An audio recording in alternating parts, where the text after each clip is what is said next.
Hello, my friend. Today I will tell you another long-forgotten legend. Close your eyes and let the magic transport you to Middle-earth. Our journey begins.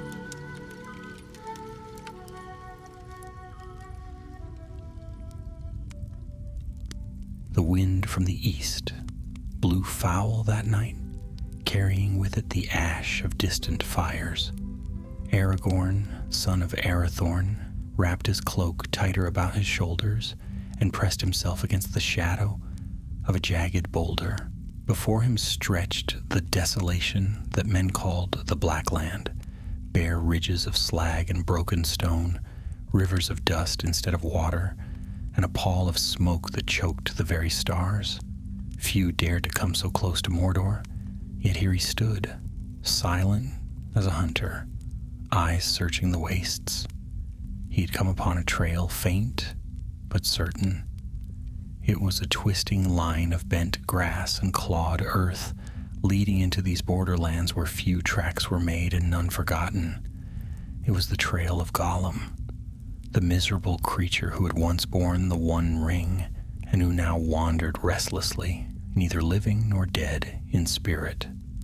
Gandalf had urged Aragorn to find him, for within the creature's mutterings might lie secrets of grave importance, secrets of what the Dark Lord sought and whom he hunted. For days Aragorn had followed the spoor, across marshes that stank of rot and through glens of tangled thorn. At last it led him here, perilously close to the Morannon, the black gate of Mordor. Even from this distance Aragorn could feel its presence, a weight of iron, a menace upon the land. The watchfires of the enemy burned red along its walls, and patrols of orcs passed like beetles beneath its towers. Yet the tracks did not turn aside. Gollum had wandered to the very feet of Sauron's realm, as if drawn by some sick longing. Aragorn guessed the truth. The creature had been captured once more, tormented and released, or perhaps he had slipped through cracks where no man would dare creep. Either way, Aragorn's purpose was plain. He must take Gollum alive, and he must do so without rousing Mordor's wrath. That night, under a sliver of waning moon, Aragorn prepared his snare. He laid it beside a stream of black water that trickled from the hills. He masked the rope with ash and bent branches low, leaving only a narrow path where a wary foot might fall. Then he waited, crouched among the stones, with his hand upon the hilt of his sword, and Dural's lesser kin, for the flame of the west had not yet been reforged. Hours passed. The wind moaned across the empty land. Once an orc horn sounded far away, then silence returned. At length Aragorn's sharp ears caught a slithering sound, faint as the sliding of scales upon rock. His eyes narrowed. A pale shape crept into view, low to the ground, arms long, fingers crooked. It muttered and hissed as it crawled, turning its head this way and that with eyes like lanterns. Gollum? The creature paused, sniffing the air. He muttered about the precious, about thieves and Bagginses, words half cursed, half sobbed. Then he scuttled forward, following the stream. His foot, light though it was, touched the hidden rope. The snare sprang. In an instant he was jerked aloft, dangling by one leg, thrashing and shrieking with rage. Aragorn leapt from hiding. "Peace, creature," he cried, though his voice was firm as iron. "Struggle not, for you are taken." Gollum twisted, clawing the air. "Sneak, thief, we hates them, yes, we does." He spat, his voice a gurgle of fury. Aragorn drew near, his tall form looming. With swift hands he bound the creature more securely, though Gollum writhed and snapped his teeth. "Hush your noise," Aragorn said, his tone low. "Would you draw the ears of Mordor upon us both? That way lies death. even for such a worm as you." For a moment Gollum fell still, his bulging eyes fixed on Aragorn. He hissed softly, a sound of hate and fear mingled. Aragorn lifted him, slinging him with care, yet with no gentleness. "You will come with me," Aragorn said, "alive, though I know not yet if you will be grateful for it. There are questions that must be answered, and others will decide your fate. But first we must quit these lands, or both captor and captive shall perish." And so it began. The long road northward, a road of danger, secrecy, and pursuit. Aragorn bore with him not merely a prisoner, but a secret wrested from Mordor's very grasp. For he knew, as did Gandalf, that within Gollum's mind lay fragments of knowledge, what Sauron sought, and where he would turn his gaze. The night deepened.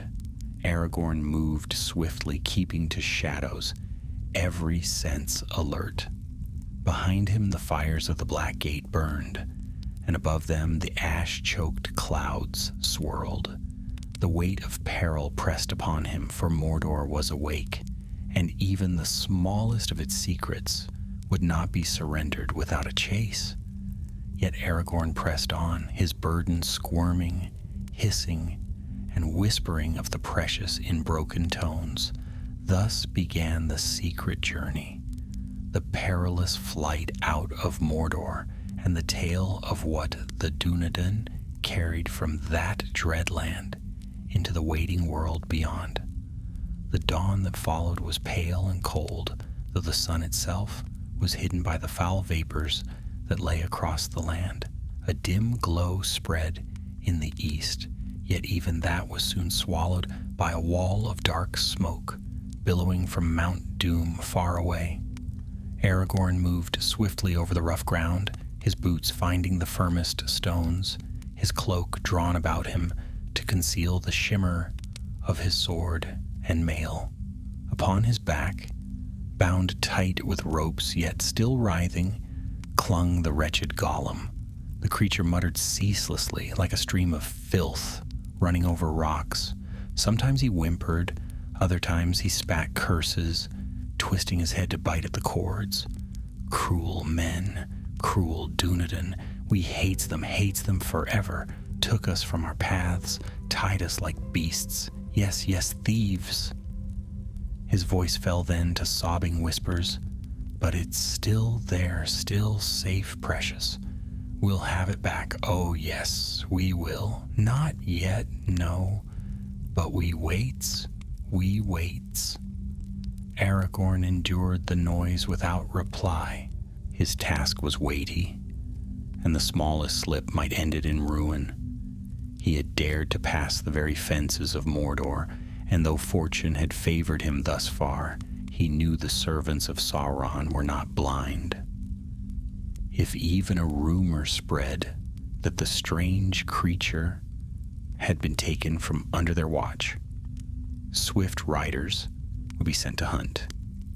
He must keep ahead of pursuit, and yet keep to paths hidden from all eyes. By noon they had left the slag heaps and barren slopes behind, coming down into broken valleys where thorn and briar choked the ground. Here the air was damp and heavy, for it was the edge of the great marshes that men called dead. A faint smell of rot clung about them, and the reeds whispered with every breath of wind. Aragorn halted and set Gollum down for a moment's rest, though the creature at once tugged vainly at his bonds. "Listen well," Aragorn said, kneeling so that his keen gray eyes met Gollum's wild gaze. "We are hunted, you and I. If you raise your voice, if you cry out or seek to flee, they will find us. And do you know what fate awaits you if the servants of the Eye recapture you? They will flay you, little by little, until you wish for death. And then they will drag your soul into the shadows, where there is no end." For the first time, true fear flickered across Gollum's face. He crouched lower, hissing, but made no further outcry. Aragorn tightened the cords, then lifted him once more, and together they pressed on into the marshes. The dead marshes were a peril not easily passed. Pools of stagnant water stretched in all directions, their surfaces broken by islands of reeds or by bare patches of mud that sucked at the boots of the unwary. Strange lights glimmered beneath the water, lights that seemed to beckon, pale and wavering. Often Aragorn caught sight of faces beneath the slime, men and elves and orcs alike, long dead, their eyes staring through the ooze. Whether it was sorcery or the deceit of the marsh, he could not tell, but he kept his gaze firm upon his path and urged his captive to silence. More than once Gollum stirred restlessly, straining toward the water. "We remembers, yes we does," he muttered. Faces in the dark calling us, precious faces. We wants to go to them, yes." His voice trembled, half longing, half terror. Aragorn dragged him back whenever he drew too near. On the second day among the marshes, the storm broke. A rain began to fall, thin at first, but soon thick as sheets of iron. The pools spread wider, the reeds shook, and every step sank deeper into the mire. Aragorn's cloak clung heavy upon him, and more than once he slipped, bearing Gollum with him into the filth. Still he pressed forward, for to linger was worse. It was in that storm that the first sign of pursuit came. As Aragorn paused to wring the water from his hair, his ears caught a sound. Above the patter of the rain, the distant cry of a horn, sharp and cruel. It was not the call of orcs at play or quarrel, but a signal of hunting. Aragorn froze, listening. The sound came again nearer this time, from the eastward edge of the marsh. "They come," Aragorn muttered under his breath. He slung Gollum tighter against his back and began to run, leaping from tussock to tussock, splashing through shallow pools. His breath came hard, but he moved with the surety of a ranger, swift and tireless. That night he dared no fire. He found a hollow among reeds where the mud was firmer and crouched there in silence, Gollum bound beside him. Across the marsh, faint lights flickered, too steady to be the false gleams of the dead. Orc torches moving in slow lines, seeking. Aragorn's hand went to the hilt of his sword, though he knew he could not fight an army. His hope lay only in swiftness and in silence. Before dawn he was moving again, threading his way northward. The storm had passed, leaving the marsh misty and cold. Behind him the cries of the hunters grew faint, but he knew well that they had not abandoned their chase. Sauron's will was relentless, and the creature he bore was too precious a prize. By the third day, Aragorn reached the broken highlands beyond the marshes. Jagged hills of gray stone rose up, sharp as knives, and narrow gullies twisted between them. It was a land of echoes, where every step seemed to rouse a murmur of hidden voices. Here he could travel faster, though the ground was harsh, and the wind from the east cut like steel. But in these hills lurked a new danger. As Aragorn climbed a stony ridge at dusk, he caught sight of a lone figure waiting in the pass ahead. It was a man, tall and broad-shouldered, wrapped in a cloak of scarlet cloth. His helm gleamed faintly, and a spear rested in his hand. At first, Aragorn thought him an orc in strange garb, but then he saw the truth. This was an Easterling, one of the men who had sworn allegiance to the Dark Lord. The man raised his hand in greeting, though his eyes glinted with suspicion. "Well met, wanderer," he said in a tongue harsh, yet understood. "Few dare to walk this way alone. Who are you, and what burden do you carry?" His gaze darted to the bundle upon Aragorn's back. where Gollum stirred uneasily. Aragorn's heart quickened. Here was a foe more cunning than an orc, for the Easterlings were men, and men had guile. If this one guessed the truth, all hope of escape might be lost. Yet Aragorn did not falter. He stepped forward, cloak drawn close, and his voice was calm, though his hand rested on the hilt of his blade. "I am a traveler out of the north," he answered. "My burden is none of your concern. Stand aside, for I have far yet to go, and little time for delay." The Easterling laughed softly, though there was no mirth in it. "All who pass this way must share their names, or else their blood. The land does not belong to wandering strangers. Perhaps your burden is of value. Perhaps I will take it." He lowered his spear into the ready. Gollum hissed and wriggled, his voice shrill with sudden fear. He knows, yes, precious. He'll take us, he'll give us back to him." Aragorn's decision was swift. Words would not serve here. With a cry, he drew his sword, its blade flashing in the failing light, and leapt forward to meet the spear point. Steel rang against steel, and the clash of battle echoed among the stones. Thus began the first true fight of the journey, where Aragorn must prove his strength not only as a hunter and a ranger, but as a warrior bearing a secret that could not fall into the hands of the enemy. The clash of iron and steel rang sharp against the stones. Aragorn twisted aside, and the Easterling's spear point slid past his shoulder, missing by an inch. Sparks leapt as Aragorn's sword struck down upon the shaft, biting deep. But the man was quick. With a snarl, the Easterling wrenched the weapon free, circling like a wolf around prey. Gollum shrieked from where he writhed against the rocks, bound hand and foot, his pale eyes wide with terror. "Kill him! Kill him, precious! He'll take us back! Don't let him! Don't let him!" His voice echoed shrilly, making Aragorn's teeth clench.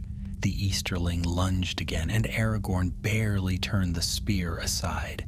The man's strength was great, and his movements swift. He was no common soldier, but a seasoned warrior, hardened by years of battle beneath Sauron's banners. The spear darted like a serpent, striking again and again, and Aragorn felt the sting of its point graze his arm. But Aragorn was a ranger of the north, trained in the wilds and the wars of his people.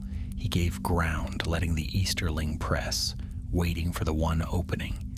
His gray eyes narrowed, his breath steady. Then, as the spear thrust once more toward his chest, Aragorn stepped inside its reach. His sword swept upward with a cry, shearing through the shaft, just below the head. The iron point clattered to the stones. The Easterling roared, casting aside the broken weapon, and drew a curved blade from his belt. He swung it in a gleaming arc, and Aragorn's sword met it with a ringing clash. Blow after blow followed, echoing through the pass. Aragorn felt the strength of his foe in each stroke, but he did not falter. He was the son of kings, though hidden from the world, and the blood of Númenor lent him strength beyond that of ordinary men. At last, the Easterling overreached, his blade striking too heavily upon Aragorn's guard. Aragorn stepped aside, and with a swift stroke brought his own sword down across his enemy's arm. The man cried out, dropping the blade, and staggered back. Aragorn pressed forward, his weapon at the man's throat. "Yield," Aragorn said, his voice cold as stone. For a heartbeat, the Easterling glared, pride and fury burning in his dark eyes. Then he spat upon the ground and turned his gaze away. "Do what you will, stranger. I will not beg." Aragorn held his sword steady, though his breath came fast. "You shall live," he said at last. "But know this, you have crossed blades with a man who will not fall. to the will of Mordor. Go now, and trouble me no more." The Easterling's lip curled, but he gathered his cloak about him and strode from the pass, vanishing among the shadows of the rocks. Aragorn watched him go, wary, until the sound of his steps faded. Only then did he lower his blade and return to where Gollum lay, thrashing against his bonds. The creature cackled and hissed. "Strong he is, strong and cruel, but we wins. Oh yes, we wins. Ranger saves us, precious, saves us for himself." His laughter echoed eerily in the stony pass. Aragorn silenced him with a stern glance. He cut the ropes that bound Gollum to the rocks, bound him anew to his own belt, and pressed onward. Time was short, and already he feared the Easterling's presence had been no chance meeting. There might be more hidden among the hills, and word might already be winging toward the Dark Lord's ears. For many days they traveled north through the Emyn Muil, the jagged highlands where every step was a trial. The land was cruel, rising in sharp ridges and plunging into deep ravines. Paths twisted upon themselves, and more than once Aragorn was forced to backtrack, climbing hand over hand with Gollum tied to his back. The creature whined and cursed, tugging at the ropes until his wrists bled, but Aragorn paid him little heed. His eyes and ears were fixed upon the land, watching for any sign of pursuit. Nights were the hardest. He dared no fire for fear of betraying their position. They crouched beneath overhanging rocks or huddled in narrow clefts, listening to the howl of wolves upon the wind. Once, far off in the east, Aragorn spied a shape like a shadow. Against the moon, a black horse with a rider cloaked in darkness. His blood ran cold, for he knew well what manner of beings these were. The Nazgul were abroad, their senses keen, their will bound to the one who ruled in Mordor. If even one of them caught scent of Gollum, no wall of stone or marsh of mire would save them. So Aragorn pressed them on, mile after mile, never resting long. He fed Gollum sparingly on what dried meat and water he carried, though the creature spat it out and muttered for fish, yes, raw and wriggling precious, not this dry filth. Aragorn gave him no heed, for he had no time to hunt. His own strength began to wear thin, yet his will did not break. At length they left the knife ridges of the Emyn Muil and came again to the banks of the Anduin. The great river flowed broad and strong, shining silver beneath the stars. It was a sight that might have lifted the heart of another, but to Aragorn it brought little comfort, for though the western bank meant safety, the eastern was shadowed still by the threat of Dol Guldur and the spies of Mordor. To cross here would be perilous. He found a narrow place where broken rocks jutted into the current. There he lashed together a small raft of driftwood, binding Gollum tightly in its midst. The creature hissed and twisted, cursing every knot, but Aragorn ignored him. With a long pole, he pushed the raft into the water and swam beside it, guiding it across. The current was fierce, dragging them downstream, but after long struggle they gained the western shore. For a moment Aragorn lay upon the bank, weary to the bone, the stars wheeling above him. Gollum whimpered, shivering in his bonds. Then Aragorn rose again, his task unbroken, and set them northward, along the river's edge. It was then, as the night deepened and the wind grew chill, that he heard the sound of feet behind him. Not the tread of a single man, but many. Orcs. Their guttural voices carried across the dark, and the gleam of torches flared through the reeds. Aragorn's hand went to his sword. His heart quickened, yet his face grew calm. There was no choice now but to run, for if he was caught, the secret he carried would be lost forever. With Gollum bound tight upon his back, he leapt into the shadows of the riverbank and fled northward, the voices of pursuit rising behind him like a hunting cry. And so the chase began, in earnest. The night closed around them like a net. Aragorn moved swiftly through the reeds, his boots silent upon the damp earth, his cloak trailing behind him like a shadow. On his back, bound fast, Gollum writhed and hissed, his eyes flashing in the dark. They're coming, precious. Orcsies, cruel Orcsies, they'll catch us, they'll take us back, yes they will. Be still, Aragorn whispered sharply. His voice was low, but the weight in it silenced Gollum for a moment. Cry out, and we are both lost. Behind them the torches flared brighter.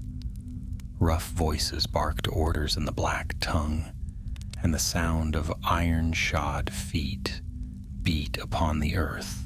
Orcs, many of them sweeping along the riverbank in a line that would soon close around him. Aragorn's mind raced. He had faced worse odds before, yet never with a burden such as this. A burden he dared not lose.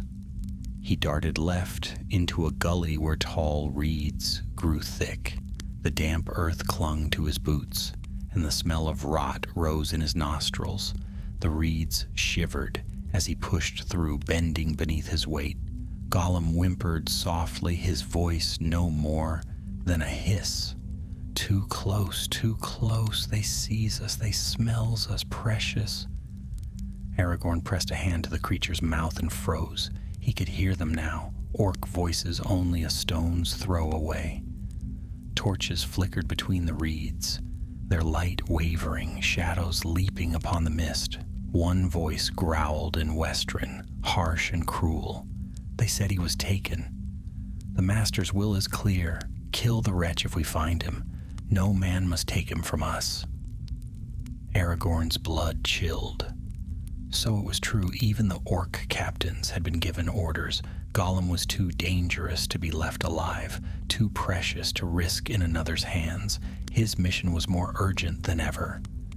He crouched low, willing his breath to slow, his pulse to quiet. The orcs passed close, so close he could smell the stench of their hides and the iron of their blades. Their torches hissed as drops of mist fell upon them, casting long beams of firelight through the reeds. Then from somewhere farther down the line, a howl arose, a wolf's cry, high and terrible. The orcs shouted and turned, rushing toward the sound. Aragorn seized the chance. He sprang up, slipping through the reeds like a shadow, and ran northward once more. The river glittered faintly to his left, a silver ribbon in the dark. He kept close to it, knowing the water's voice might cover his steps. But he knew too that the orcs were not far behind. The wolf's cry had not been chance. It was a signal. Somewhere among them, perhaps driving them, were darker hunters still. By dawn he'd put many miles behind him. The sun rose pale through mist, and the land opened into meadows of coarse grass and thickets of thorn. Aragorn paused at last, crouching beneath a hawthorn tree. His chest heaved, though his stride had not faltered through the long night. Gollum dangled limp, exhausted, but his eyes still gleamed with restless fire. "They hunts us everywhere," he muttered. No use, precious. The black riders will come. They'll sniff us out, yes, sniff us out and find us. We'll all be dead, yes, dead.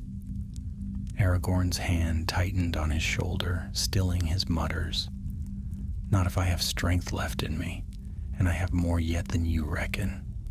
He rose again and pressed on, keeping to the thickets and the folds of the land.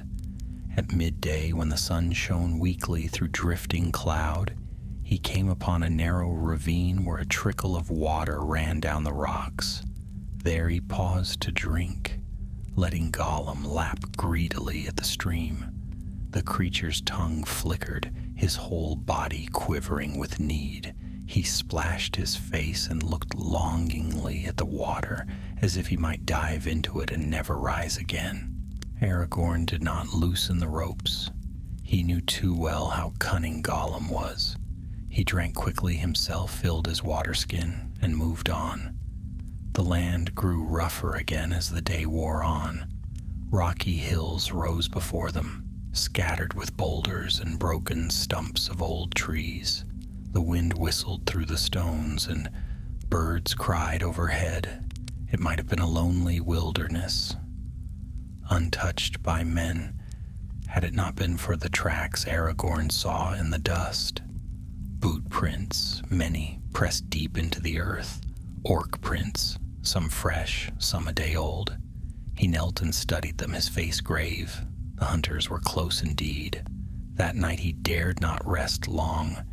He found a hollow beneath a cliff and crouched there with Gollum bound beside him. The stars glimmered faintly above, but their light seemed cold and far away. In the silence of the night he heard again the cry of a wolf, far to the south. It was answered by another. Aragorn's hand went to his sword. He lay wakeful till dawn, eyes fixed on the darkness, listening to the hunt that never ceased. When morning came, the chase grew swifter. Orc bands moved openly now, their torches smoking even by day. Aragorn kept ahead of them, but the net was tightening. He knew he could not outpace them forever. He needed cunning, not speed. By noon he found what he sought, a narrow gorge, its walls steep and broken, leading westward into the woods beyond. He entered quickly, keeping close to the shadow of the cliffs. Gollum hissed and whimpered, tugging at the ropes. "Bad, bad place, precious," he whispered. "They'll trap us, they'll kill us here. Oh, yes, they will." "Be silent," Aragorn said, though his own mind was troubled, for the gorge was too quiet. No bird called, no insect stirred. It was as if the very air held its breath. Then came the sound, the scrape of boots on stone echoing from ahead. Aragorn's hand flew to his sword. Figures appeared on the rocks above, dark shapes, crouched low, with eyes glinting and bows drawn. Orcs. The ambush had sprung. With a cry, Aragorn leapt to the side as an arrow hissed down, striking the ground where he had stood. Gollum shrieked, twisting in his bonds. Arrows rained from above, clattering against the stones. Aragorn darted into a cleft in the cliff, shielded for a moment, his sword flashing in his hand. He looked up and saw them, a band of orcs, fierce and many, their captain standing tall with a helm of black iron. His voice rang out in the harsh speech of Mordor. "Kill the man, kill him, and bring the creature down to me.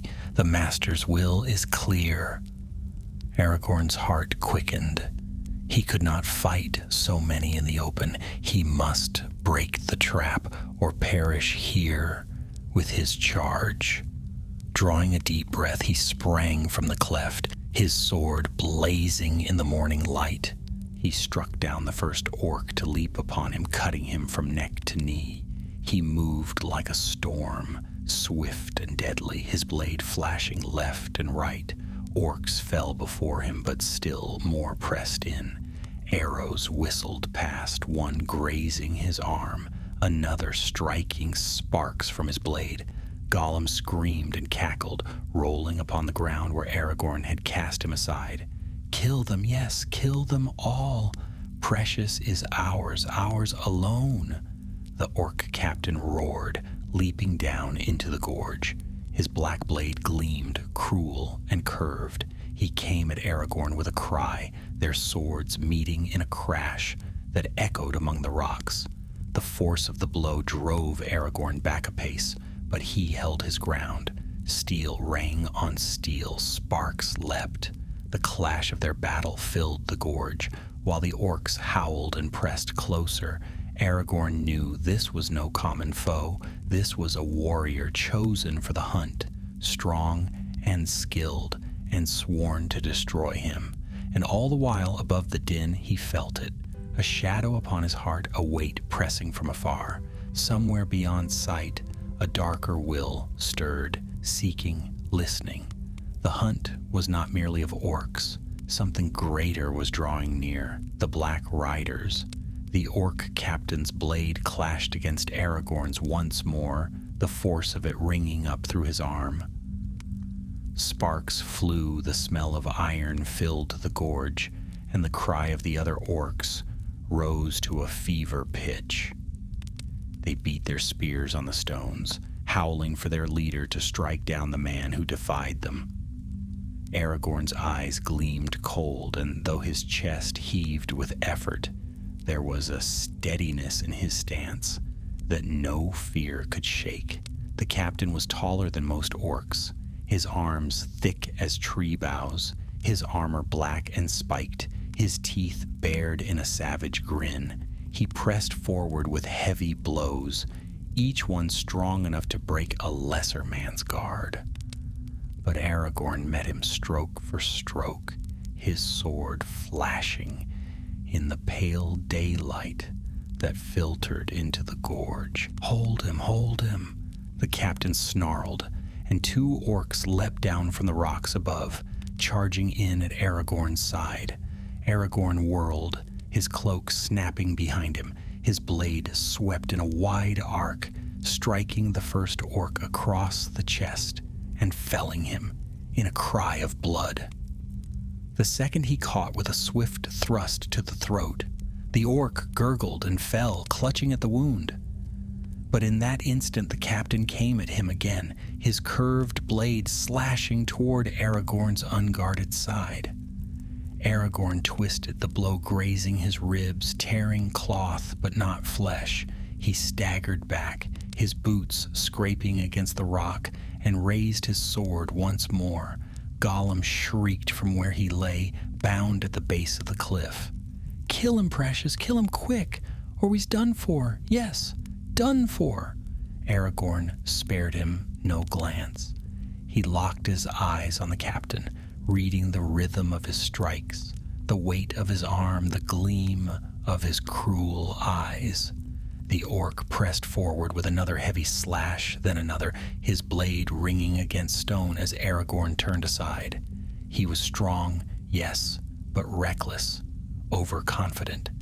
Aragorn's mind worked swiftly. He would need but one chance, one misstep, and he could turn the tide. The captain raised his sword high, both hands gripping the hilt, and brought it down in a mighty stroke. Aragorn stepped aside in the last instant. The black blade crashed into the rock, sparks flying. For a heartbeat, the captain's guard was open. Aragorn lunged. His sword darted forward, straight and true, piercing through the gap in the orc's armor. The captain roared, staggering back, clutching at the wound. Aragorn wrenched his blade free and struck again, this time across the neck.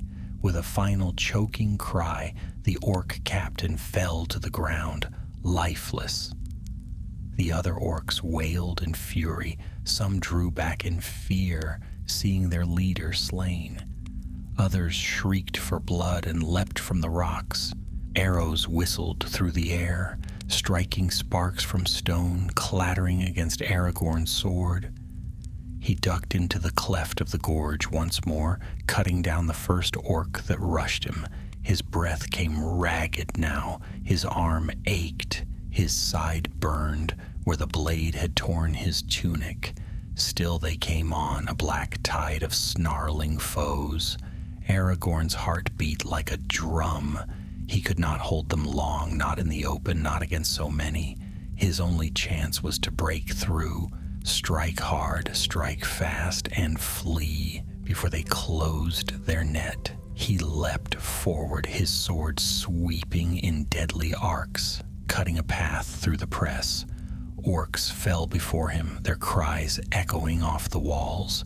He fought like a whirlwind, each stroke precise, each movement driven by will stronger than steel, yet even as he cut them down, more pressed in from the sides.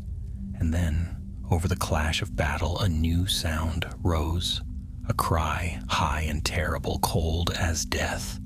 It pierced the air like a blade of ice, echoing down into the gorge. Every orc froze where he stood. Their yellow eyes widened. Their howls died in their throats. Even Gollum curled in upon himself, shrieking and covering his ears. Aragorn's blood ran cold. He knew that cry. It was the voice of the Nazgul. The orcs faltered, fear seizing them. Some dropped their weapons and fled into the rocks. Others crouched low, muttering in dread. And then upon the ridge above, a black horse appeared, its eyes burning red, its breath steaming in the cold air. Upon its back sat a figure cloaked in shadow, faceless, terrible. A Nazgul.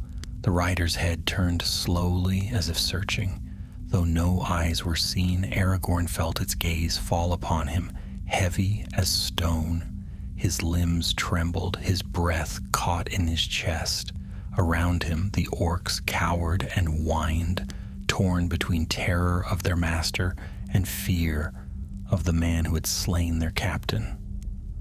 Aragorn forced himself to move. He stooped, seized Gollum by the ropes, and dragged him to his feet. His voice was a whisper, hoarse but steady. "Come, we must go." The Nazgul raised its hand, and the orcs stirred again, driven by its will. They scrambled down the rocks, blades glinting, shrieks rising. The rider's voice rang out, cold and dreadful. Words in the black tongue, commanding, binding. The orcs surged forward once more. Aragorn ran. He pulled Gollum after him, darting through the cleft, leaping over fallen bodies. Arrows hissed past, clattering against the stone.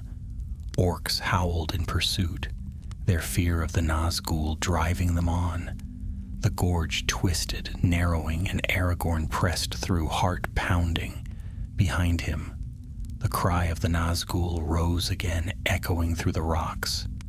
It filled the air with dread, clawing at his mind, whispering of despair, of doom, of death. "Precious, no, not them, not them," Gollum shrieked, writhing in his grip. They'll take us both. We can't escape, we can't."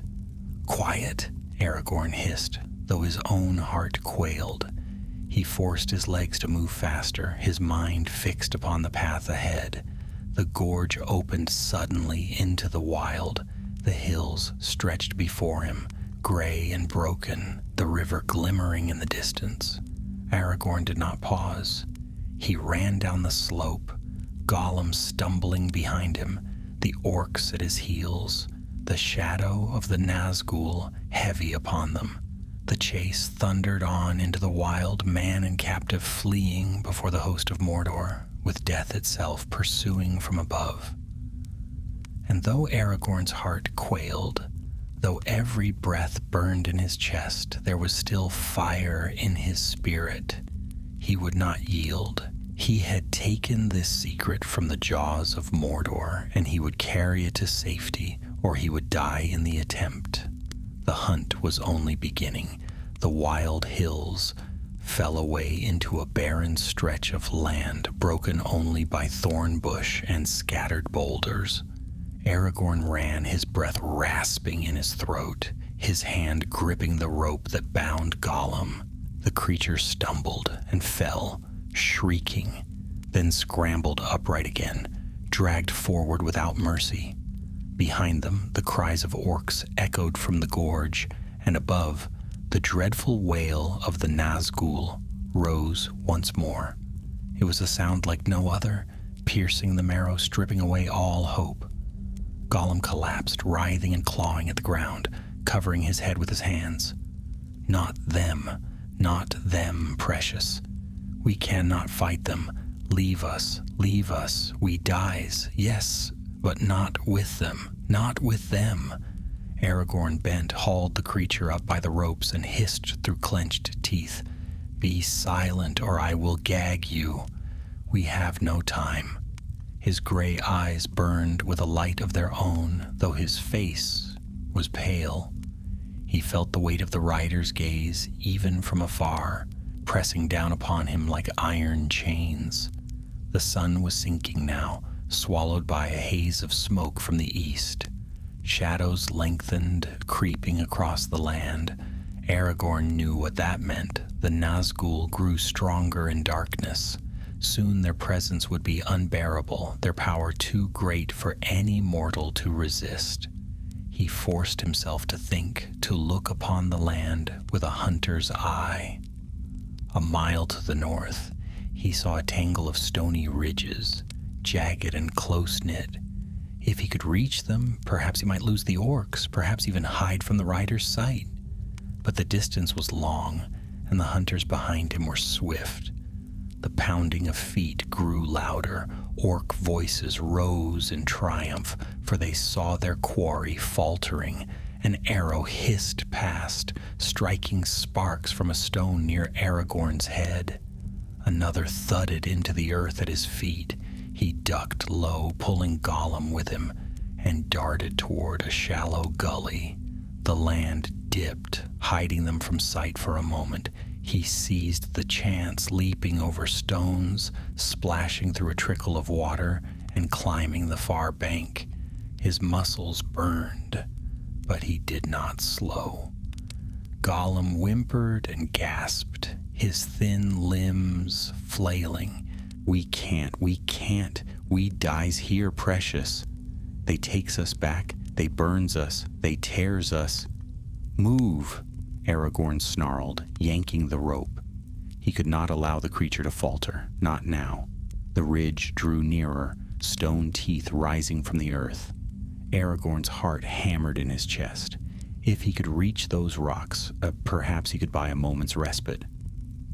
But the sound of pursuit was ever closer, the orcs howling, the beat of their feet echoing in the dusk. And then, above them, the Nazgul cried out once more. The sound tore the air like a blade. Aragorn staggered, his vision swimming. His sword slipped in his grip. His knees buckled. For a heartbeat, he thought he would fall. But deep within him, something stirred, a fire that would not be quenched. He was Aragorn, son of Arathorn, heir of Isildur. The blood of Númenor flowed in his veins, and he would not fall to despair.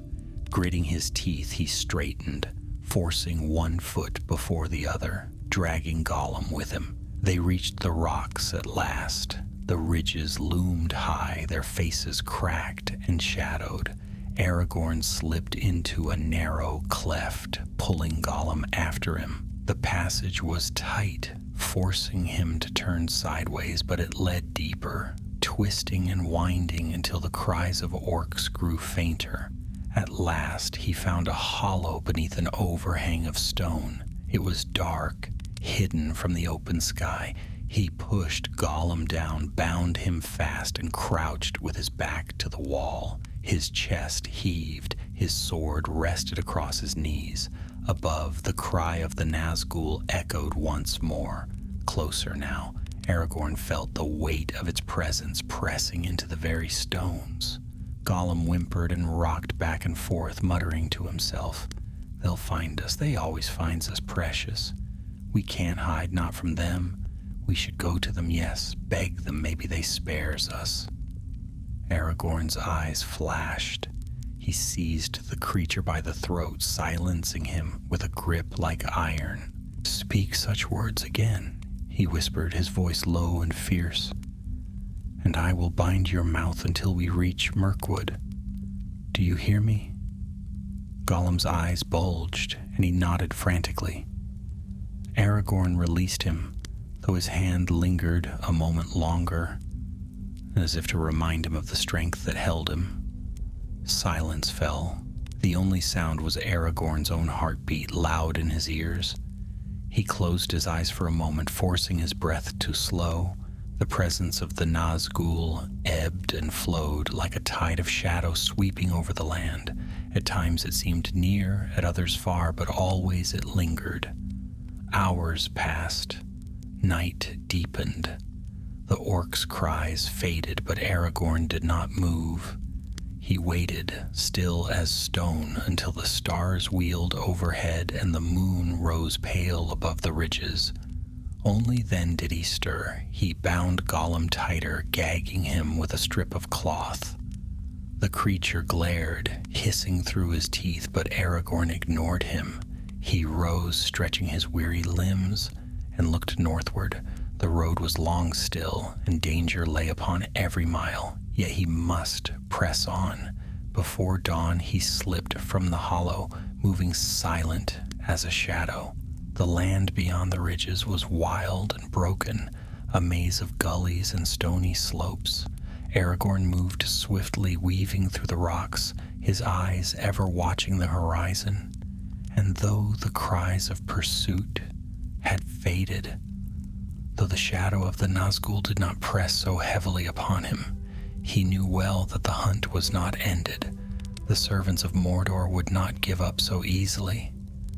As the first light of dawn touched the sky, Aragorn paused upon a ridge and looked northward.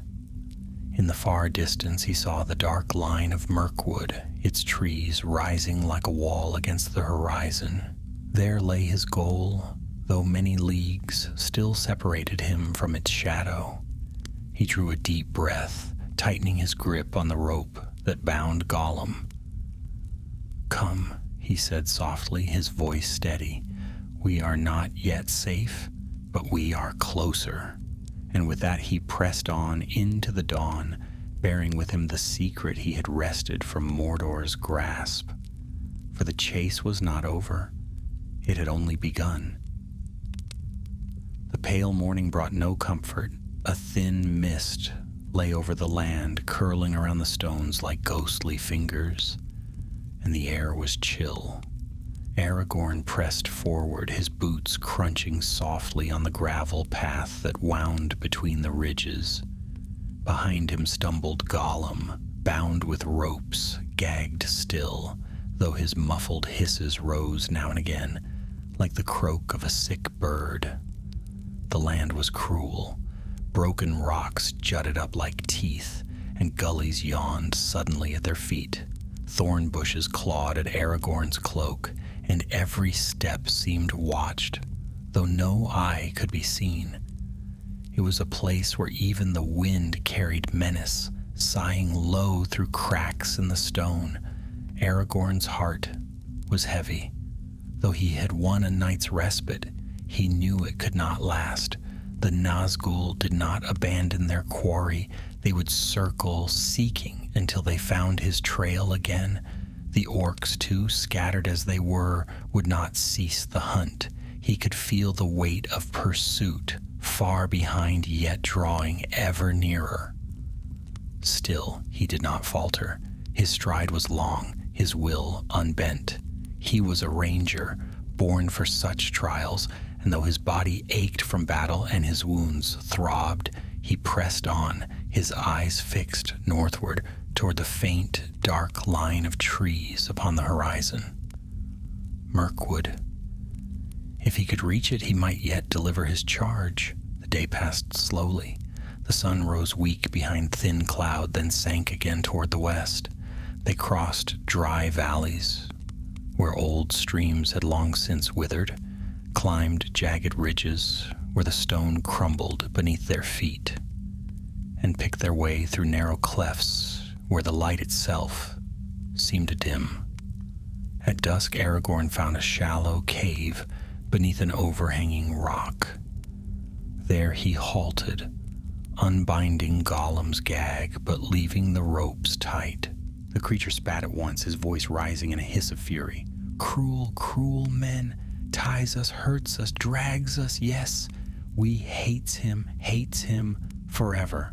His eyes gleamed pale in the dark, and his voice dropped to a whisper. "But we waits, oh yes, we waits. When he sleeps, we slinks away. Precious will guide us, yes it will. Aragorn crouched before him, his gaze steady, his hand upon his sword hilt. You will not escape me, Gollum, he said quietly. You may writhe, you may curse, but you are mine until I deliver you to those who wait in the north. Do not test me, for I am weary, and I will not be gentle if you force my hand. Gollum flinched, drawing back into the shadows of the cave. His mutters grew softer, though his eyes never left Aragorn's face. That night, Aragorn did not sleep deeply. He sat with his back to the wall, his sword across his knees, watching the narrow mouth of the cave. His thoughts wandered, but his body remained alert, every sense keen. Twice he thought he heard movement in the darkness outside, a scrape of stone, the faint snap of a twig. Each time he rose swiftly, listening, but the night was still.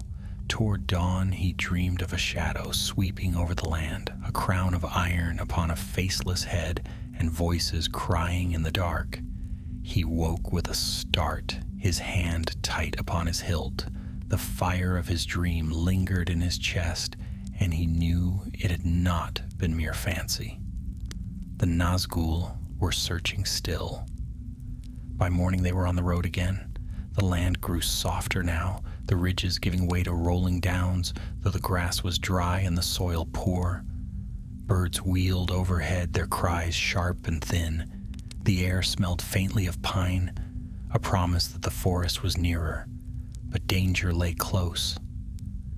As the sun climbed higher, Aragorn spied movement on the slopes behind them, small shapes flitting from rock to rock, black against the pale earth. He narrowed his eyes. Orcs. Not many, perhaps a scouting band, but swift and tireless. He quickened his pace, dragging Gollum after him. The creature whimpered, stumbling, his thin legs trembling. Too fast, Precious. We can't. He kills us. Yes, he kills us with walking. Move, Aragorn said grimly, and when Gollum faltered, he hauled him upright without pity. The time for gentleness had long passed. The chase grew fierce. By midday, the orcs had drawn nearer, their cries carrying faintly on the wind. Aragorn led them into a shallow valley where a stream trickled between banks of stone. He moved swiftly along its course, the water masking their trail, then climbed a hidden cleft that led back to the downs above. From there, he doubled back, circling wide, leaving the orcs far to the south, but he knew it was only a reprieve. The hunters would not be fooled for long. They would find his tracks again, and the shadow above them would never rest. At sunset, he saw Mirkwood more clearly. The forest stretched dark across the horizon, its trees rising tall and close, their tops shrouded in haze. Even from afar, its shadow seemed heavy, a place of secrets and silence. To many it was a place of dread, for dark things had dwelt there in ages past. But to Aragorn, it was a refuge. There the orcs would not dare to press openly, and the Nazgul's power would be checked by the watchful eyes of the woodland realm. Yet it was still many days' journey, and night was falling. As the light faded, Aragorn found shelter in a hollow among great stones. He bound Gollum fast, gagging him again to silence his hisses, and sat with his sword close at hand.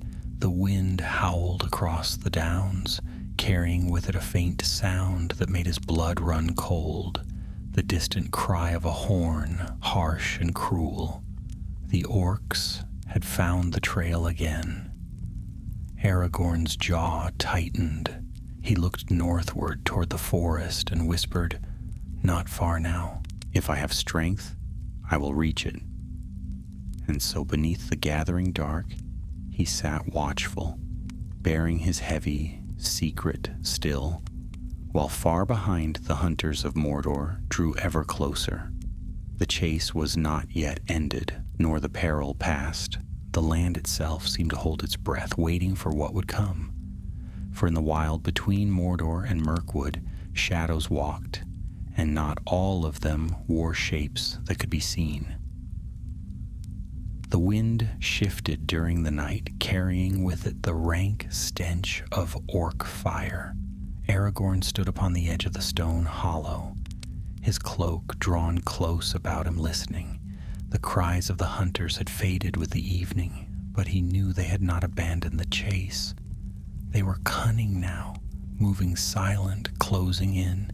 He glanced back at Gollum, who lay curled in the shadows, ropes tight around his wrists and ankles. The creature's pale eyes gleamed, reflecting the faint starlight. His gag muffled his ceaseless muttering, but still he hissed softly, rocking back and forth. Aragorn crouched beside him and loosened the gag for a moment, pressing a water skin to his lips. Gollum lapped at it greedily, choking, spluttering, then drawing back with a hiss. Hunts us still, precious," he croaked. "They never stop, never sleeps. We knows. They'll catch us, they will." Aragorn's face was stern. "Not if I can help it." He replaced the gag, pulling it tight, though not cruelly. Then he gathered his pack, sheathed his sword, and hauled Gollum upright once more. The night was still young, and every hour counted. They moved swiftly across the downs, keeping to shadows where the moonlight did not fall.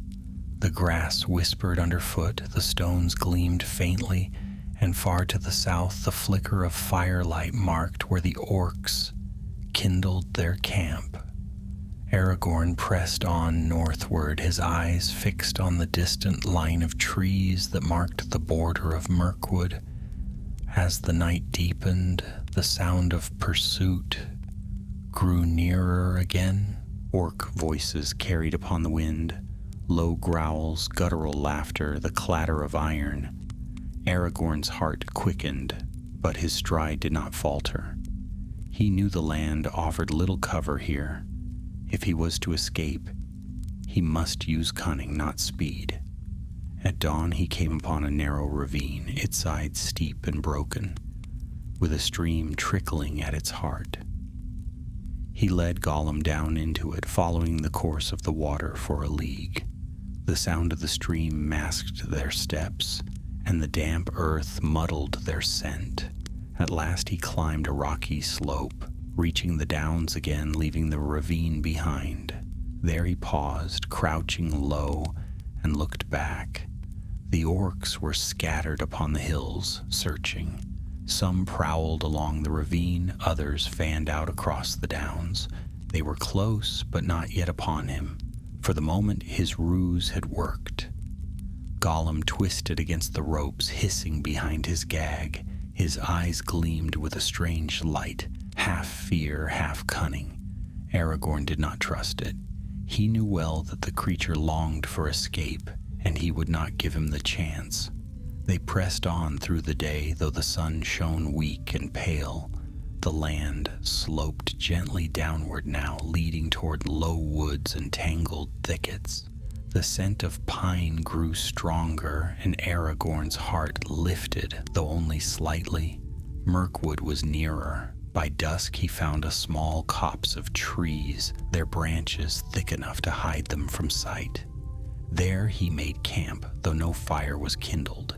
He bound Gollum fast and sat beside him, his sword across his knees, his eyes fixed upon the shadows.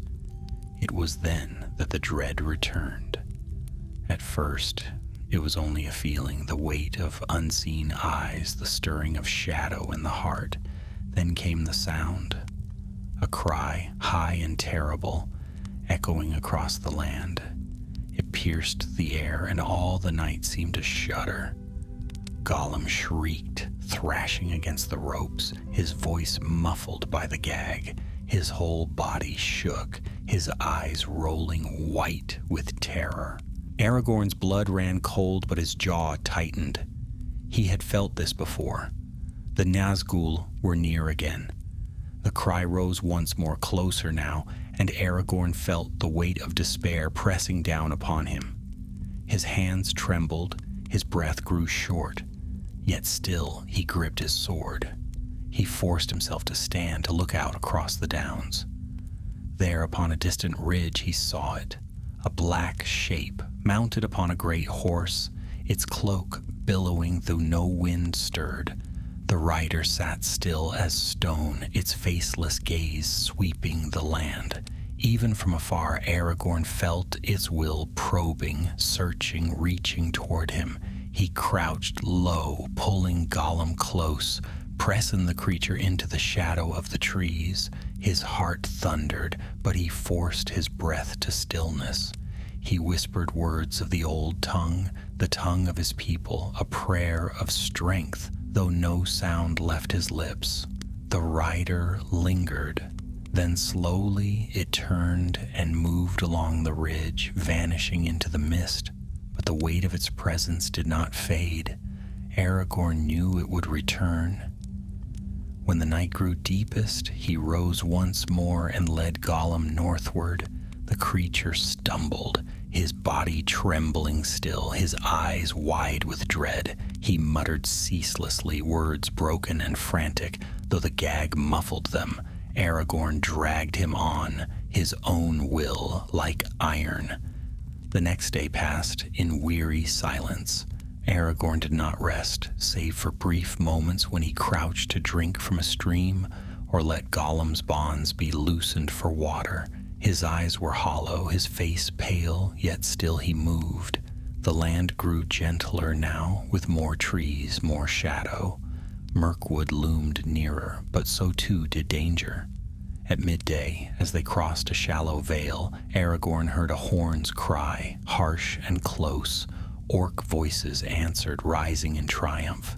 He looked back and saw them, black shapes upon the ridge, spears glinting, eyes gleaming. They had found his trail again. He ran. His boots pounded the earth. His cloak streamed behind him. His breath tore in his chest. Gollum stumbled and fell, but Aragorn hauled him up, dragging him without mercy. The orcs gave chase, their cries rising, the thunder of their feet filling the air. Ahead lay a tangled wood, dark and thick. Aragorn plunged into it, branches whipping at his face, roots catching at his boots. The orcs followed, their howls echoing through the trees. At last he burst into a clearing, heart hammering. He turned, sword flashing, and struck down the first orc that leapt upon him.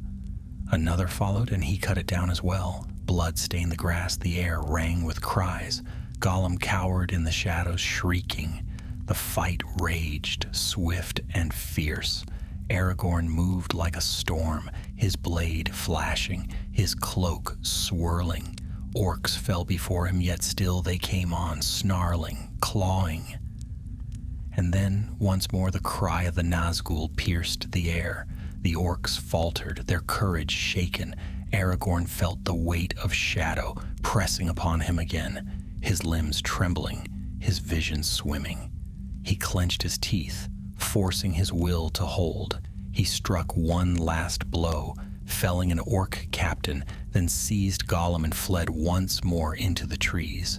The forest closed around them, dark and heavy. The cries of pursuit faded, though the shadow of the Nazgul lingered still. Aragorn staggered, weary beyond measure, yet he pressed on, bearing his burden, carrying his secret. For though the hunt pressed close, though death itself shadowed his steps, he would not yield. The forest of Mirkwood lay before him, and there perhaps he might find refuge, but the road yet stretched long, and the shadows of Mordor were not so easily escaped. The trees of Mirkwood rose high before him, their dark crowns crowding out the pale sky. Aragorn paused at the forest's edge, his breath ragged, his cloak torn and stained with dust and blood. Behind him lay the downs and hills, of his long road, still echoing faintly with the cries of pursuit. Ahead stretched a shadow deeper than night.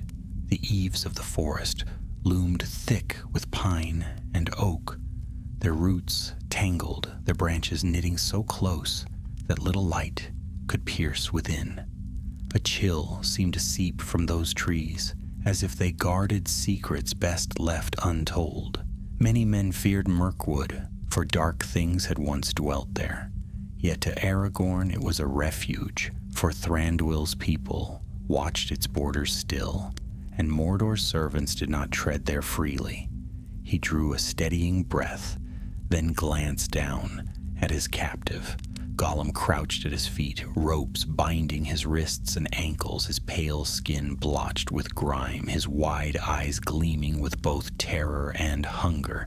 He hissed softly, rocking back and forth, the gag muffling his ceaseless mutters. "We are nearly there," Aragorn said quietly, though his words were more for his own spirit than for the creature. "Not safe yet, but nearer to it than we have been." He pulled Gollum upright, tightened the ropes once more, and stepped beneath the trees. At once, the air changed. The sounds of the open land fell away. The cries of birds, the rush of wind, replaced by silence. The forest floor was thick with needles and fallen leaves, soft beneath his boots. The trunks rose straight and close, their bark rough and dark, their branches woven so tightly that the light was dim, even though the sun stood high outside. Aragorn moved cautiously. He knew well that Mirkwood was not without peril. Spiders and worse creatures lurked in its depths, and though the shadow of Dol Guldur had been broken in the south, the forest had not forgotten the long years of darkness. He kept his hand on his sword, his eyes darting from shadow to shadow. Hours passed. He pressed deeper, leading Gollum through narrow glades and winding paths, over roots and under low branches. The creature stumbled often, hissing behind his gag, his eyes flicking fearfully from tree to tree. Once he tried to twist free, jerking against the rope with sudden ferocity, but Aragorn's hand was like iron. He dragged him forward without pause, his face stern. The deeper they went, the darker it grew. The air was thick, still, heavy with the scent of moss and pine. Strange creaks echoed among the trunks, as though the trees themselves whispered in secret. More than once Aragorn thought he glimpsed movement, shadows slipping away at the edge of his sight. He did not call out, for he knew better than to rouse what might be watching. By nightfall he found a small clearing where moonlight fell in a pale circle upon the earth. There he halted, binding Gollum to a tree root, gagging him anew to silence his hisses. The creature's eyes glared with fury, but Aragorn paid him no heed. He crouched in the moonlight, his cloak about him, his sword close, and let his weary body rest. Yet even as he sat, his mind did not ease, for in the silence of the forest, he heard it again, the faint echo of a cry far off, cold and thin, piercing even through the thick boughs. The Nazgul. His heart tightened. They had not given up. Even here, even beneath the eaves of Mirkwood, their will pressed upon him still. He bowed his head, closing his eyes, and whispered a prayer of strength in the tongue of the Dunedain. He would not falter now, not so near to his goal. At dawn he rose again and pressed on. The forest deepened, the paths twisting, the trees closing in like walls. But Aragorn moved with the surety of a hunter, reading the signs upon the ground, following the faint trails where elves sometimes walked. It was on the third day within the forest that the danger grew sharp once more. He had halted by a stream to let Gollum drink, loosening his bonds slightly. The creature bent low, lapping greedily, his thin frame shivering. Then, with a sudden jerk, he twisted free of the loosened cord and leapt into the water. Aragorn sprang after him, his hand flashing to seize the rope trailing from Gollum's ankle. The creature hissed and thrashed, clawing at the stones, his eyes wild. Free, free. We runs, we hides. They never catches us. Never. Aragorn hauled him back with a mighty tug, dragging him onto the bank. He flung him down, his face grim, his voice low and fierce. Try that again, and I will bind you hand and foot until you cannot crawl. Gollum cowered, his eyes wide, but a strange light flickered in them, a cunning beyond fear. Aragorn saw it, and his jaw tightened. He knew the creature would never cease seeking escape. He bound him tighter than before, leaving no slack in the ropes, and they pressed on once more. By evening the forest grew thicker still. Great oaks rose like pillars, their branches interwoven, the shadows deep as caverns beneath them. The path dwindled, winding between roots that rose higher than a man's head. The air was heavy, the silence deep. It was then Aragorn heard it, the faint rustle of feet among the leaves, light as whispers. He froze, his hand on his hilt, his eyes searching the shadows. Gollum hissed softly, writhing against the ropes, his eyes darting. Then a voice spoke, clear and fair, though sharp with command. Hold, stranger, no further. From the shadows stepped figures clad in green and brown, their bows drawn, their eyes bright as stars in the gloom.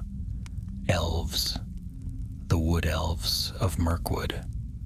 Aragorn straightened slowly, though his hand did not leave the hilt of his sword. He inclined his head in respect, his voice steady. I am Aragorn, son of Arathorn, of the Dunedain. I come not as foe, but with a burden that must be laid before your king. The elves' eyes flicked to Gollum, who writhed and hissed at their feet. Their brows darkened, their bows tightened. One stepped forward, his voice cold. What is this creature you bring into our wood? A prisoner, Aragorn said, his tone grave. He has walked in Mordor, and from his lips may be drawn secrets of what the enemy seeks. By the counsel of Mithrandir, I have hunted him, and by your king's wisdom, he must be kept. The elves exchanged glances, their eyes narrowing. Then the leader lowered his bow, though his gaze remained wary. Very well. Come with us, Dunedain. The king shall decide. And so Aragorn passed at last beneath the guard of the woodland realm, Gollum bound at his side, the shadow of pursuit behind him. The long road from Mordor was ended, though the secret he carried was only beginning to unfold. For in Thranduil's halls, the creature would be kept, and from him the wise would learn the truth, that the Dark Lord's gaze had turned toward the Shire, and the ring that lay hidden there. But Aragorn knew well that though his task here was done, the greater peril was yet to come. The path wound deeper into the forest, the trees thickening on either side until they seemed to press close, their boughs arching overhead like a roof. The wood elves moved swift and silent, their steps hardly stirring the leaves upon the ground. Aragorn followed, Gollum bound and stumbling beside him, though his pale eyes darted ceaselessly, gleaming in the dim light. They walked for hours. No word was spoken, yet the silence was not empty. The elves' watchful glances fell often upon Aragorn, and more often still upon his captive. Their bows remained strung, their hands near their quivers, as if they feared Gollum might slip free at any moment. Aragorn did not fault them. He himself trusted the creature no more than one would trust a snake in the grass. At last the trees parted, and before them rose a great hill.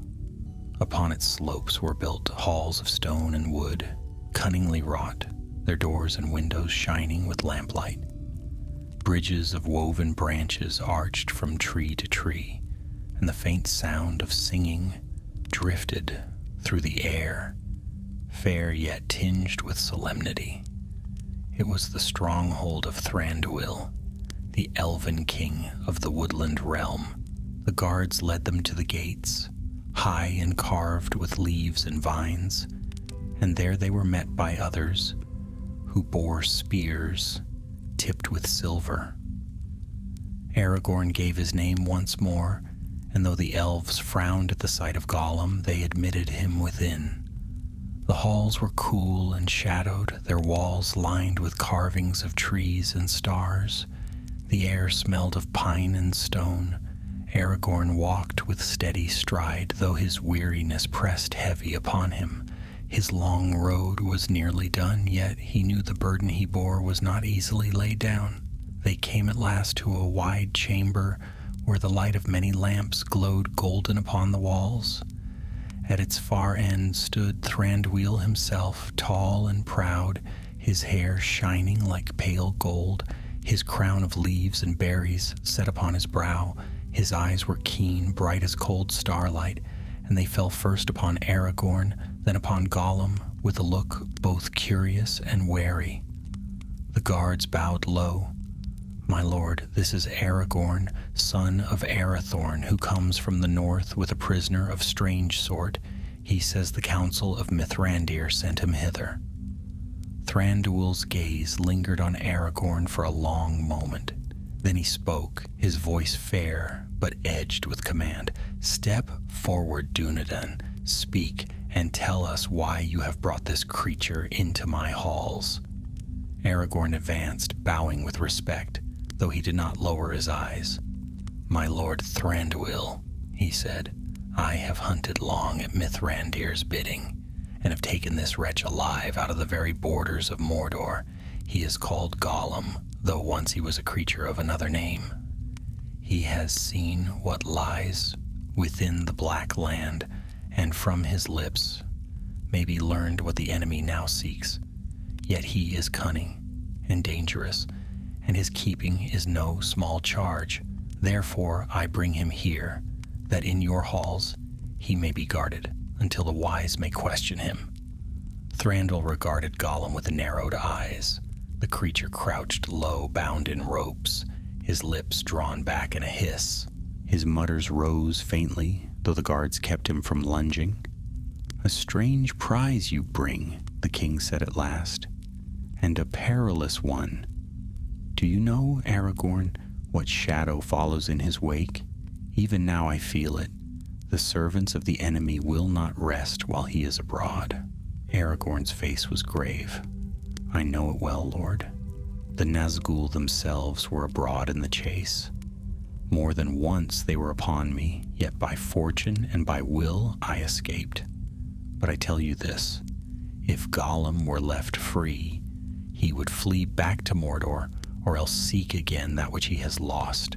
The enemy's hand is upon him, but he is not yet wholly consumed.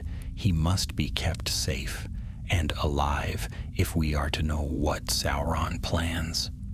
The chamber fell silent. The elves glanced uneasily at one another, for even the name of the Dark Lord was seldom spoken here. Thranduil's eyes darkened. At last he nodded slowly. "You speak with wisdom, son of Arathorn. Though I like it not, I see the need. He shall be kept here, under guard, though it will bring no joy to my people. The creature reeks of shadow, and already I sense unrest in his presence."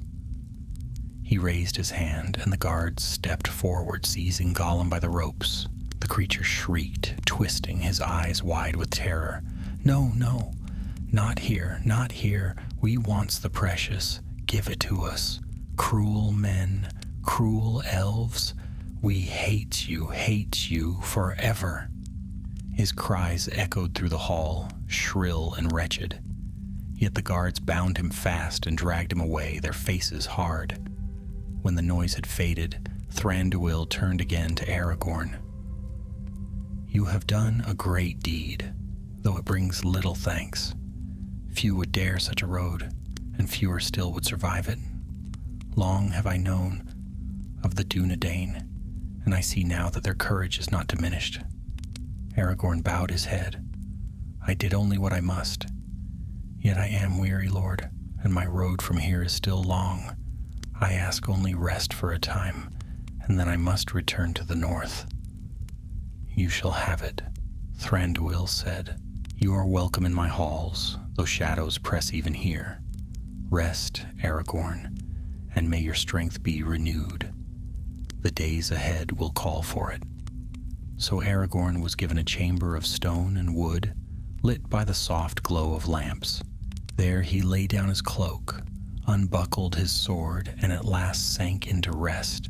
Yet even in sleep he dreamed of shadow, of black riders upon the hills, of eyes burning red in the dark, and of Gollum's voice hissing ceaselessly, "Precious, precious, we wants it, we must have it." Days passed.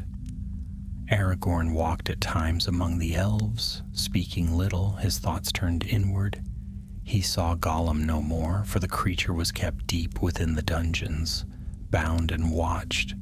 Yet the whispers of his cries echoed faintly, carrying through the stone halls like the wail of some trapped ghost. The elves endured it with grim patience, though their faces grew tight. At last the day came when Aragorn knew he could linger no longer. The north called to him, his people awaited, and Gandalf too would have need of tidings. He went before Thranduil once more, bowing low. "My lord," he said, "my charge is ended. I have brought the prisoner as I was bidden, and now I must depart. Guard him well, for much may depend on his keeping."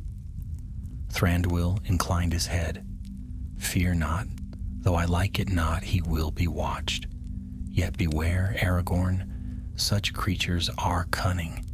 If he slips free, his mischief may be great indeed." "I know it," Aragorn said, and his voice was heavy, "but I trust to your wisdom, Lord. Farewell, until the days when we meet again." So he turned from Thranduil's halls and set his face once more toward the wild. His cloak was mended, his strength renewed, yet the weight upon his spirit was heavy still. He had carried a secret out of Mordor, and though his burden was laid down, he knew the shadow it bore was far from ended. For the enemy sought the ring, and Gollum's whispers had already betrayed its name. The storm was gathering, and Aragorn knew the road ahead would be darker yet. Still he did not falter. His step was steady as he passed once more beneath the trees into the wild lands of the north. He was a ranger, a wanderer, but also the heir of kings. And though the shadows lengthened, he carried within him a fire that no darkness could quench. The secret was safe for now, but the war for Middle-earth was drawing ever nearer. The morning Aragorn left the halls of Thranduil was quiet and gray. Mist clung to the trees, coiling about the roots like pale smoke, and the air was cool with the scent of pine. Elven guards walked beside him, silent as shadows, their cloaks blending with the forest. They guided him through winding paths until the stone gates of the king's halls were behind them and the forest thinned into open glades. Aragorn carried little, his sword, his bow, and the small pack he had borne since he first entered Mordor's shadow. The burden he had brought into the forest was gone.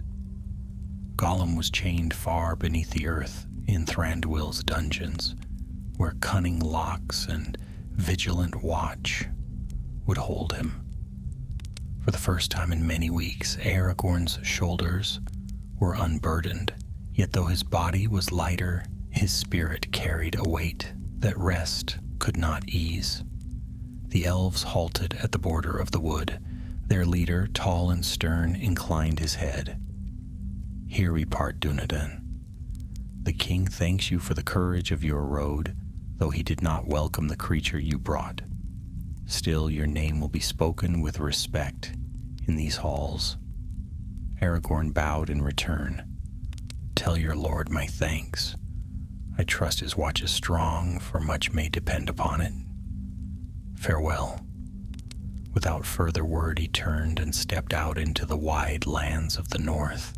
The sun broke faintly through the mist, laying pale gold across the fields. The air felt broader here, though less sheltered, and Aragorn breathed deeply, steadying himself. His road was not yet ended. Gandalf must hear of all that had passed, for in Gollum's mutterings lay tidings of dire import. Aragorn remembered the creature's ceaseless cries, his shrieks of Baggins and the Shire. He remembered the terror in his eyes whenever the Nazgul's cry echoed across the land. These were not chance things. Sauron's hand was moving, and his gaze had turned toward the quiet lands of the west. As Aragorn walked northward, his mind returned to the long journey behind him. He saw again the reeking marshes where the dead seemed to stir beneath the water. He felt again the weight of the orc captain's blade, the press of the gorge, the shadow of the black rider upon the ridge. He remembered the desperate flight through the downs, Gollum writhing and hissing upon his back, the torches of the orcs close behind. Each step had been peril, each breath a test of will. Yet he had endured, and by fortune and strength he had delivered his charge. But what had been gained? Gollum was captive, yes, and from him the wise might wring secrets. Yet Aragorn knew too well the danger of keeping such a creature. He was cunning, slippery as water, and his whole heart was bound to the ring. No wall of stone, no watchful guard could fully master him. Aragorn had seen it in the gleam of his eyes, in the restless twitch of his limbs. Sooner or later he would seek freedom again. Aragorn walked on, his cloak drawn close, his boots steady upon the earth. He passed through meadows where deer stirred at his coming, and over ridges where the wind carried the cry of distant hawks. By night he lay beneath the stars, his sword at his side, his thoughts never straying far from the shadow of Mordor. He was alone once more, yet never truly alone, for the memory of pursuit lingered. On the third evening he came to a high hill. From its crown he looked westward, and far off he glimpsed the faint shimmer of the Anduin, winding broad and silver through the land. To the north, the mountains rose, their peaks lost in cloud, and beyond them lay the lands of the Dunedain, where his people waited. His heart stirred with longing, though he knew his wandering would not soon be ended. He sat upon the hill as night fell, watching the stars kindle one by one. The air was cool, the grass whispering about him. He drew his cloak tight and spoke softly into the dark, as though to Gandalf, though the wizard was far away. "The road is closed, Mithrandir. The enemy is awake. His servants hunt abroad, and even the Nazgul ride once more. Gollum's whispers are proof enough. The Dark Lord knows of the Shire. He seeks for the ring, and his hand is already stretching westward. We have little time." The words faded into silence, carried off by the wind. Aragorn bowed his head, his face grave. Yet in his eyes there was no despair, only a deep resolve. For he was Isildur's heir, the last hope of his people, and though the shadow grew, he would not yield.